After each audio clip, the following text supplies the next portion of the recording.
Canadian National Institute for the Blind. And they do some fantastic work and have some interesting programs and some fun things. So I'd like to introduce my first guest, which is Sue Marsh Woods, right? And Sue is a senior manager, service manager at Toronto Cnib.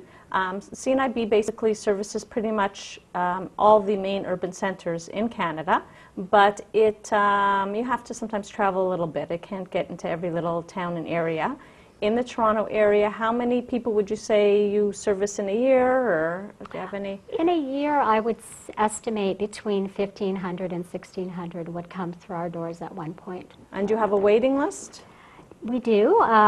For initial intake, it's a couple of days because it's done on the phone, so we're really proud of that. Well, and then fast. Depending on the service and the demand, it can range anywhere from a month to 8 weeks. But we are really mindful to gauge if there's something urgent. So if somebody's living alone, there are red flags that go up, we would prioritize. And if somebody called in and said they're concerned about their elderly neighbor, well, would that be something that you would look into, or you'd be concerned about privacy issues? Well, we wouldn't, we would talk in general terms. If they had the person's permission, then we would proceed in getting their contact information and making contact with them. And how long have you been with Cnib? I've been with Cnib 27 years. Wow. That is quite a career. It is. And Monique, I know Monique's also been with Cnib because Monique is in charge of what I call the I-van. That's correct. Which is a mobile unit Yes, up in the, how far north? You're based out of Sudbury? That's right. The program is operated out of our Sudbury office in Northern Ontario. Okay. And we serve 30 communities from eastern Northern Ontario all the way to the Manitoba border and as far north as Pickle Lake in the north, yeah. Okay, I don't know where Pickle Lake is, but well, I figure it's pretty far. About, if you were driving, it would be a good 6 hours drive from Thunder Bay. And Thunder Bay is 12-hour drive from Sudbury, and Sudbury is 4 hours from Toronto, so it's far. Well, I've never been to Thunder Bay, but an optometry student in my class was from Thunder Bay. Didn't go back. That's always interesting to me when people, specialize in a program that's needed in an area, but they don't always elect to go back. And, it's a free country. I'm sure Thunder Bay has enough optometrists, but I'm not sure about ophthalmologists. I've never met. And that's the case in the remote areas that we serve with the I-van. There are the I-van is a program that brings ophthalmologists up to remote areas. But in some of the communities we serve, they don't even have access to an optometrist, unless they travel to a major center like Thunder Bay or Sudbury, Timmins. So you're based out of Cnib, but you travel around, or you just organize the... Myself personally, my office is in Sudbury, but with the I-van, the first thing we do is we hire nurses, and these two nurses get their Class AZ driver's license. So they take this transport truck and a trailer, and we pack up in March, and off they go over 6,000 kilometers between March and November each year, and they visit 30 different communities, and a different ophthalmologist flies in every week. So the doctor comes in on a Sunday and leaves on a Friday. Wow. And so that's over 5,000 patients that we serve between March and November annually. Okay, so that's one program, Sue, of Cnib, and we're going to talk a little bit more in depth about it a little bit later on in the show. But Sue, what other, there's items that people can buy that I'm aware of. There are special types of phones with larger buttons and things that people can adapt their stoves. You'd probably know better. What's available to people? Because a lot of people think that there's just no help out there. I think there's a large misconception that you have to have very severe vision loss to come to Cnib, and less than 10% of our clients are totally blind or have really super reduced vision. So I think that's number one. Well, let's say legally blind. Would you mean totally blind by just no useful vision at all? No useful vision. So we have a store, and we also have an online store where... And what's the website? So if people want to go to the website. It is www.cnib.ca. So okay. It's easy to remember. And once you get into the website, you can find links to what our services are, how to make a referral. The store sells over 1,000 products that are designed to assist individuals to remain independent And they sort of go along with the services we offer in people's homes to help them to maintain independence. So do the people who do the assessments, they have people come to CNIB or they go to people's homes? Well, it depends on the service. Our low vision workers generally see their clients in the office. It's a clinical setting, and we assess functional vision and recommend low vision devices, magnifiers, lights. We talk to them about color and contrast, and basically help them to understand what's going on with their eye condition. Very important. Independent living skill specialists would actually go into the home and assess the environment, recommend lighting, make sure it's a safe environment, mark the stove, anything that you can think of to function in daily life. The independent living skill specialist is going to be getting involved with developing like a personalized program. That the idea is to maintain independence. That's our goal, and we want people to be safe. Right. And will they ever suggest that people move? I'll be really honest. I think we generally don't recommend that, because I think asking an individual to leave their home and go into a different environment really is counterintuitive. Your home environment, your neighborhood, that it's quite the opposite. We feel that with some supports, you can stay in your own home. We have mobility specialists who would address travel concerns. We have a computer assessment center, so for individuals who are still using a computer, high-tech devices are constantly evolving, and so these are all things we can put our clients in touch with. Do you ever, I know a lot of the services, obviously, as an optometrist, that CNIB provides, the, sort of magnification. There's books that can be put on a screen, almost like a scanner, and you can scan a page and it enlarges the print. And it's quite remarkable. You can have even, one line or one word on an entire screen like this. And people who have very little vision are able to read. It's complicated to use, but not as complicated as you would think. That product is called a closed-circuit television, Okay. and I would say one of the most popular high-tech products that we assess for. And so with some government funding, it's quite an affordable option, and it really is With the remarkable. Assisted Devices program? Correct. Yeah. Yes. So it's we have the assessment center, and it's as simple as doing the assessment, and then, obviously they have to qualify in terms of their visual acuities. But again, it's a very popular device because you can enlarge the print, and so if the vision changes, you can continue to maximize the magnification. It's quite remarkable, the devices that are out there and the help that's out there. And I always feel that people wait too long to go to a service like CNIB. And I'm wondering if it's sometimes even the fault of the professionals that they wait too long to recommend it, because I've been on the other side where I have recommended it to people and they've panicked. They felt that I'm telling them they're losing sight more rapidly than they imagined, that they're going to be disabled and things like that. Whereas, you're not trying to have people panic, but if you know that there are devices out there and help out there that can help people, why should they not take advantage of it? And I always feel that it's easier to learn how to use a device when you still have pretty decent vision than to wait till you're absolutely desperate to have that device and then you're trying to use it. It's sort of like putting contact lenses in your eyes. If you can't see what you're doing to put a contact lens in, it's much harder than when you can use the mirror and see what you're doing. Yes. It's certainly something we are trying really hard to advocate whenever we can, that through the eye care practitioners. And some of the issue is just the patient themselves is reluctant. There's a lot of stigma associated with the CNIB in terms of... They figure they're going to walk in a fairly, what they consider, I don't like to use the word normal, but that's what people tend to use. Well, they're afraid. And they're going to walk out with a white cane. That's what they're afraid of. Yeah, people have the stereotypes, and that's why we're trying to do a lot of public service announcements that are showing people with visual impairment doing everyday things, and that in fact coming to us sooner can probably give you more independence quicker than if you wait, because as you as you mentioned, learning to use a low vision device when your vision's already declined, the magnification has to get strong, and you know, it's just harder to get to adjust. So It is harder to adjust. Yeah. Anyhow, I think that hopefully we can push a few more people to take advantage of a fantastic service.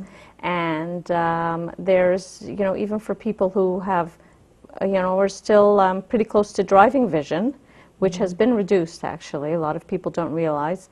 It used to be 20/40 in your best corrected eye, meaning your the eye that with glasses or contact lenses, regular visual aids, can see 20/40. Now they've moved it to 20/50 in the last couple of years. They don't advise you of that, do they?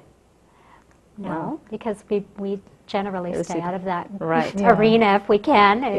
I'm imagining that most often people are referred, they're already 2200 best corrected vision, which is legally blind. I don't like to use the word blind ever, but it's a term that people understand. And also color vision can be very debilitating sometimes for people.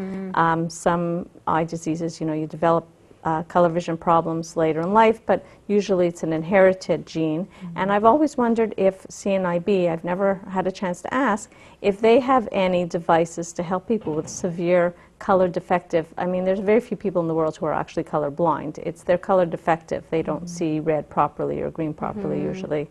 Are there devices that you know, it's for traffic signals, and I've always worried about people who have to, you know, they have their medication and they're told take the blue pill this many times a day, and I just always feel that it's one area that all the healthcare professionals have kind of tuned out to the fact that I'm told it's 10 men have a slight color vision defect, and I wonder how often that becomes a problem.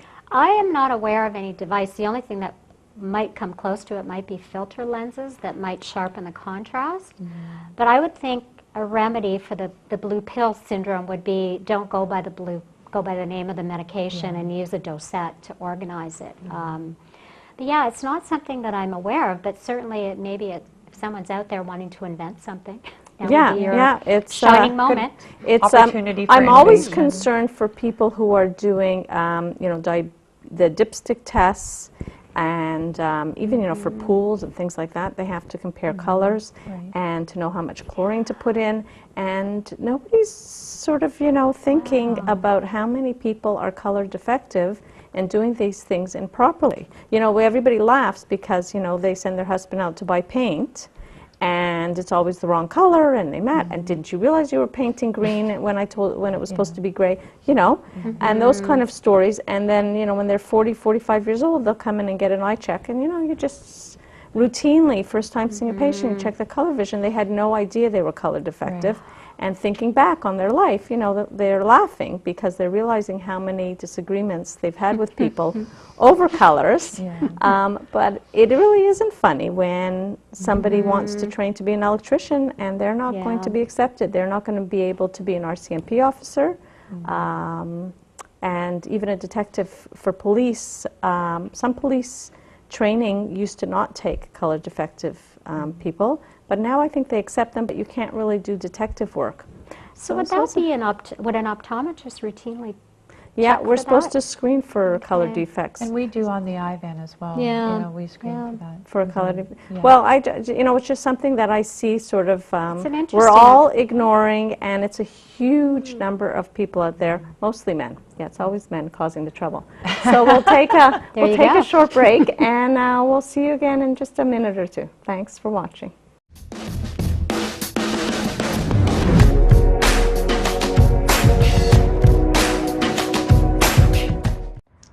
A pair of blind teenagers walk through a neighborhood.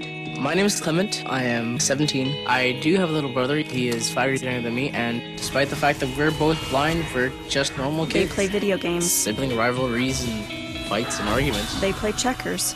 Sometimes we play games They together, enjoy yeah. Rock Band with friends. I find most people tend to have this perception of blindness as a huge physical The handicap. younger boy runs down the stairs. Which it isn't. Support, life skills, independence. CNIB, Seeing Beyond Vision Loss. I usually get comments. People will say things like, who helps me get dressed in the morning and who feeds you? I get that sometimes. Not only will they ask who cooks my breakfast, but they will ask who helps you eat. Just relax, I'm blind, big deal, what's the problem? I live an independent life and I can accomplish things that anyone else could. CNIB, Seeing Beyond Vision Loss.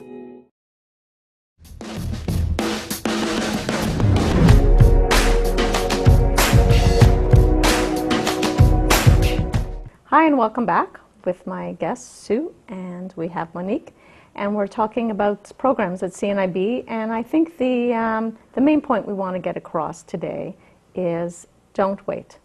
If you're having any visual loss or concerns about future visual loss, maybe you've had a recent diagnosis of age-related macular degeneration or family history, or concerned about somebody in your family, don't wait to call. It's much easier to get in the system. Nobody's suggesting that you're going to be leaving their offices. I think I scared a few people with a white cane. But get the assessment, speak to somebody. I mean, they might say to you, you know what, well, you're doing just fine, and maybe call us if you notice future visual loss.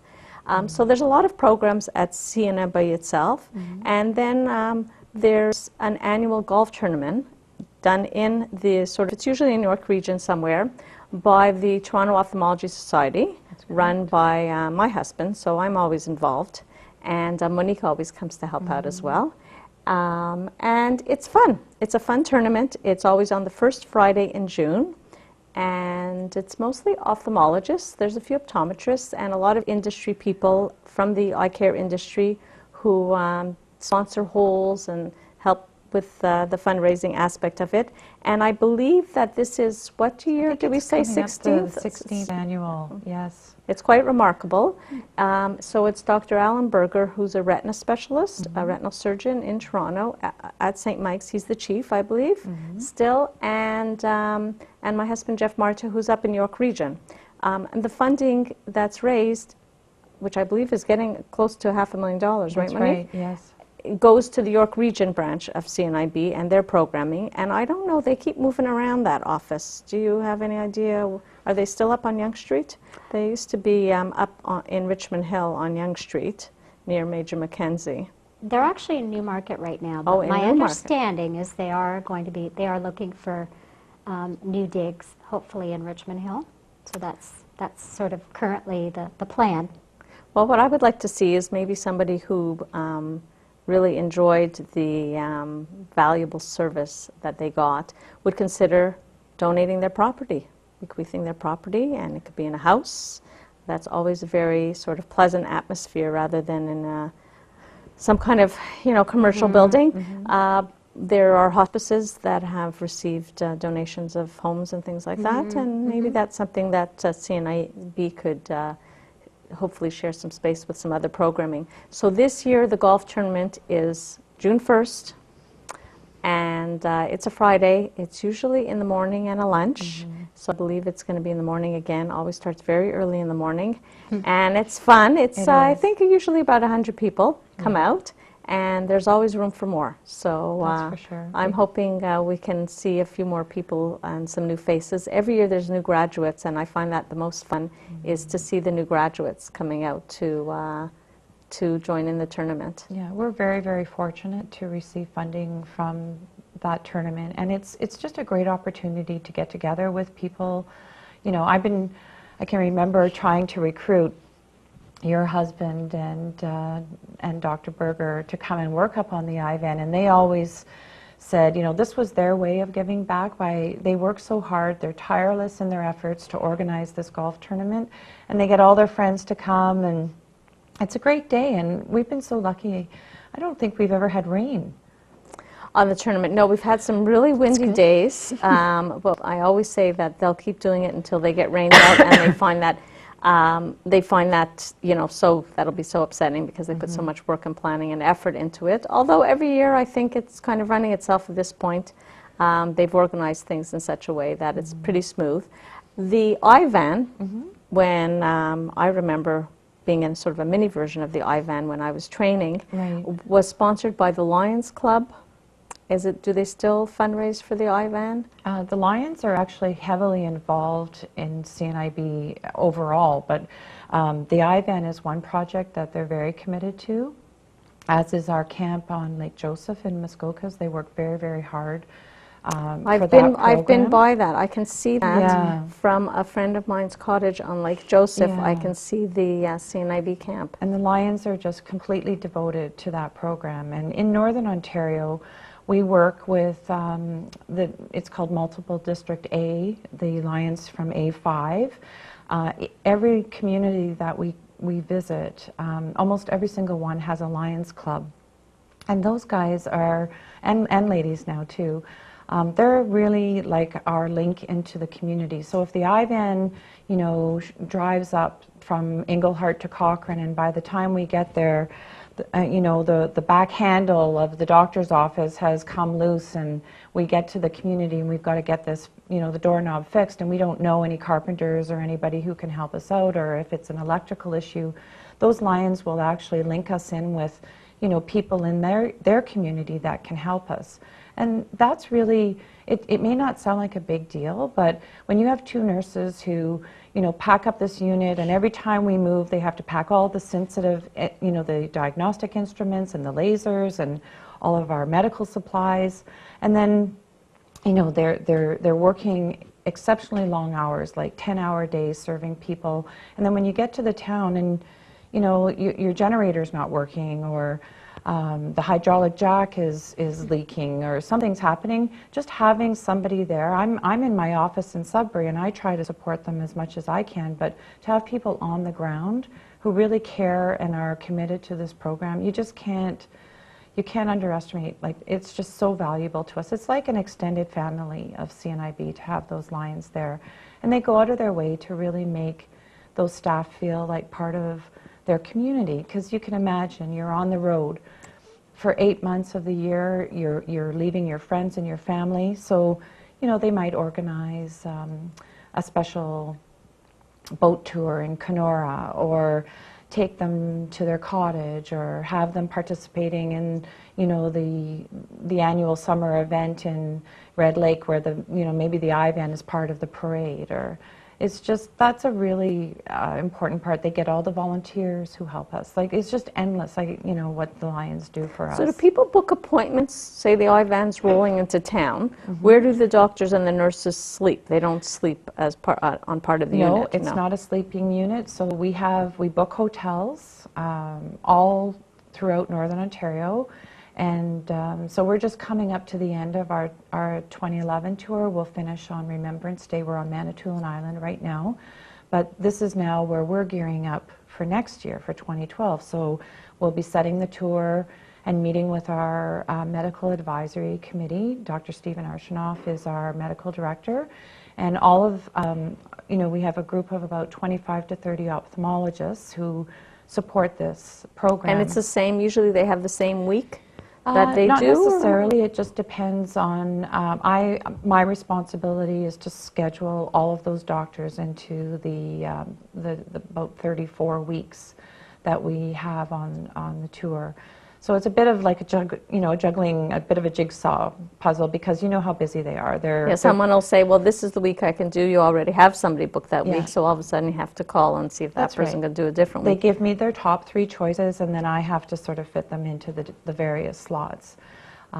So the medical advisory committee, 8 of our ophthalmologists participate on this committee, and we meet once a year in November. We come down to Toronto, and their input is so critical, because you know, they help us evaluate our successes, look at our challenges, talk about new equipment, because each of the ophthalmologists will fill out a, you know, like a little evaluation at the end of their week. They make recommendations for new equipment that we can buy, new supplies that we need, and those doctors also contribute a portion of the earnings that they make on the IVAN through the OHIP billings, because it's just like going to your doctor as you would.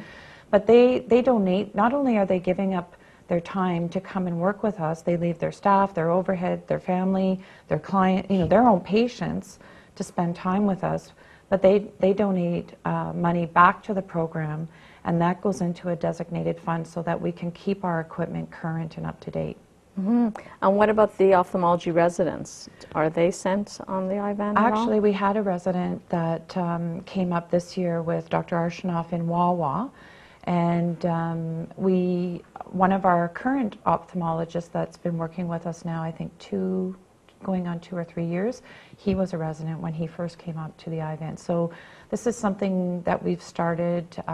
It sort of came out of the fact we partner with the Northern Ontario School of Medicine, right, and different medical students, not necessarily ophthalmology residents, but students who need some hours. Our program partners with that medical school to help them. Because the medical students have to do rotations in the different specialties, so they can choose to do a rotation Exactly. on the IVAN. That's right, and so we'll assist them with that. I mean, it's small. There's not a lot of room, so they usually just come for maybe three hours or so, but that still supports their educational needs.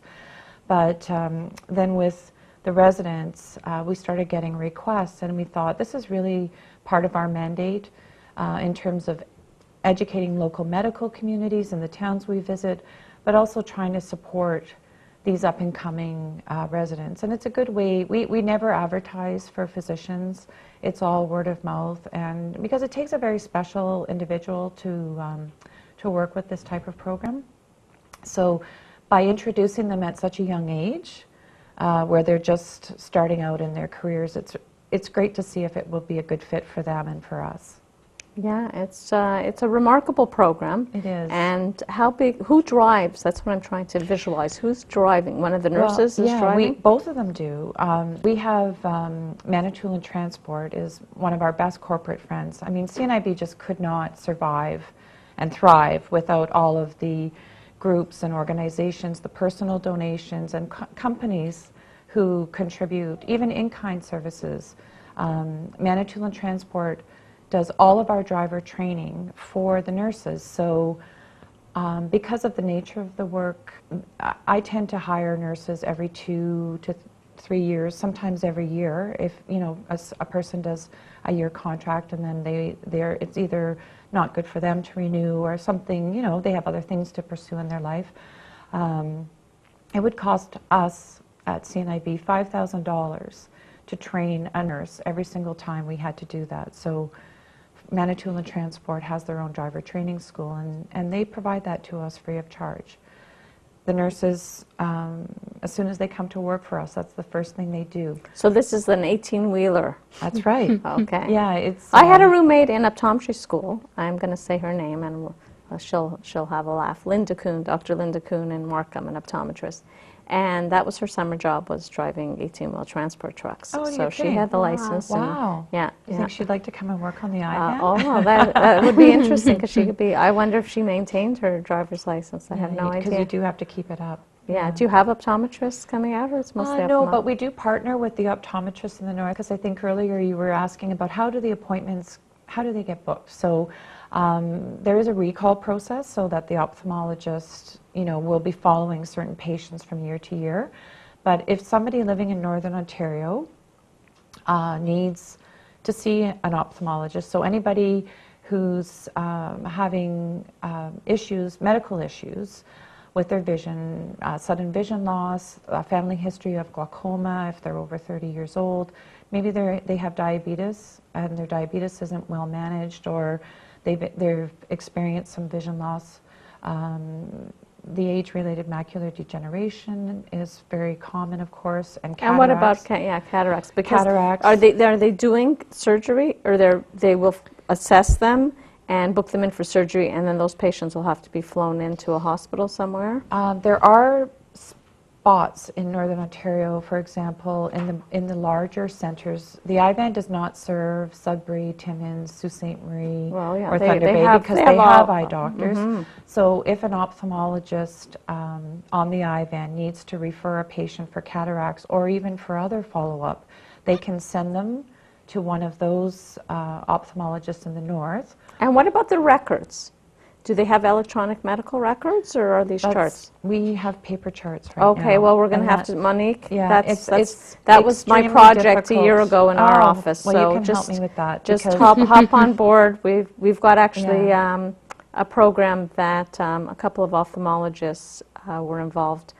Tom Klein and Eric, I'm Tam or Tan? Okay. Were involved in really setting up with like Ahmed also, that it was just a very general program, but they fine-tuned it for ophthalmology. So it looks That's like an eye good news. chart and Yeah. drop-down things. And it really is a big process for ophthalmology because of all the diagnostic That's equipment right. have to be able to communicate. So it's quite a computer feat, but the idea is that you can go to a computer anywhere that you have internet and access a patient's medical records. And that's, So that's the challenge for us in Northern Ontario, because in these remote areas, it's getting much better. But currently, we don't have internet access in every single place we go.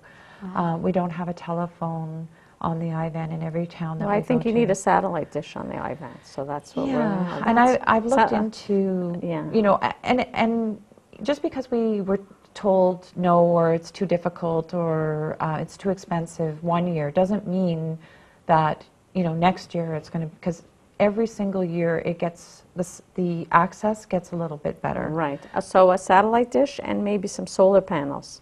So you don't have to rely on that generator. There you go. Yeah. It's complicated with solar panels. What people don't realize is the difficulty is to save the energy, you know, the Well, we do capacitor. have an electrical plug-in. Every Okay. place we go, the nurses show up and we pull in the trailer. They plug into we park at hospitals, clinics, maybe the Legion Hall, the Lion's Den, a church, the recreation center. It just depends on the community. So you have to juice up. Yeah, we have it looks like, you know, a little bit like a welding arc or a big dryer vent. And we plug in, and the Well, bus it's a trailer screening park, program, yeah. they sort of park in the similar locations. We each have our own plugins, but they kind of, you know, we communicate with them to make sure that we're not there at the same time to allow people in the community to get the services they need. So the local GPs, the family physicians, the family health teams, the nurse practitioners, or the optometrists if they have one, the diabetes educators, they all refer patients to the IVAN. So all of those appointments are booked in advance of our visit. And again, people can visit the website. They can go to cnib.ca. There is an IVAN page on the website where we will be posting probably just in the new year, our schedule for 2012, so that people, if they happen to be watching the show and they live in the north or they have family members in the north and they would like to book an appointment, they'll know the date. So the best thing to do is to call their family doctor and get a referral. Okay, and don't wait to hear back. I always say to people, That's right. keep calling, Yes. keep calling, because you don't want to find that you just missed it. Those family doctors are all busy. So we're going to take another short break, ladies, great. and we'll be right back with Sue and Monique. Thanks for watching.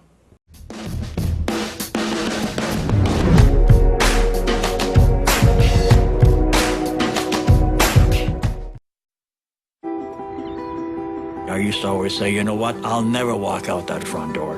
I am different than you are. I'll never leave this building.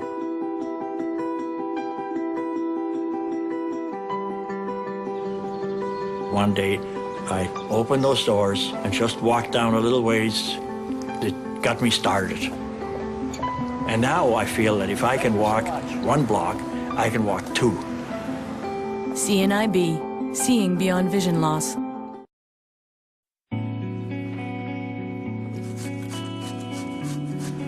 I had a lot of the same opinions that many people have, that being blind is a terrible thing. But I'm far stronger than I was before. Oh, yeah. I've done things since losing my sight that surprises me. CNIB, Seeing Beyond Vision Loss.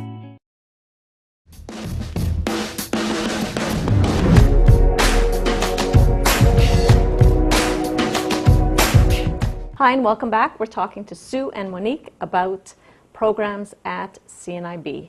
So, Sue, you were telling us that your mom, you were at an appointment with your mom recently, or how long ago was that? It was a few years ago A few now. years ago, okay. I was waiting in the waiting room, and in walked this gentleman who happened to have a white cane, and he was with another gentleman, and of course I couldn't resist the temptation to go over and say hello, and then I work for Cnib, and no sooner did those words come out of my mouth when his friend said, "Oh, I really need to speak to you," and he pulled me into the outside waiting room to say that he'd been trying to get some help for his friend who had advanced glaucoma, lost vision of one eye, and was really struggling and just didn't know where to start. And so from there, we were able to get this gentleman enrolled in one of our intensive programs, and his life is just so much better now. And you know, we're making sure that he's taking his eye drops to maintain his glaucoma. So, well, that's one of the difficulties with glaucoma, is patient compliance. Exactly. Well, so, it's better than it used to be. It used to be tougher. People were on pilocarpine, which made them, you know, feel sick. It had systemic side effects. So you realized that you had to spend every day in every ophthalmologist's waiting room, which obviously isn't possible. Yeah, it's kind of hard to do when you're holding down a full-time job. But Cnib actually, at our head office level, had been thinking about ways to reach patients more directly than we had been. And how do we get to the ophthalmology community? They're all very busy people. And so actually in our Halifax office, they piloted an eye kiosk going into one of their eye care centers. So by a kiosk, what do you mean? It's like a little booth? Little booth that you know, would be set up and hopefully permanently stationed in the eye care clinic. And basically the idea is to provide information as people are sitting waiting for their appointment with the ophthalmologist. So we'd have a few of our products, a large print calendar, a few other things that would hopefully get people's attention. And you know, we look at it as a bit of a captive audience. People are sitting waiting, and here we are, we're waiting. And you know, basically the pilot in Halifax you know, has indicated on all fronts that it's something we need to do. It's successful at reaching people who may not have even considered connecting with us.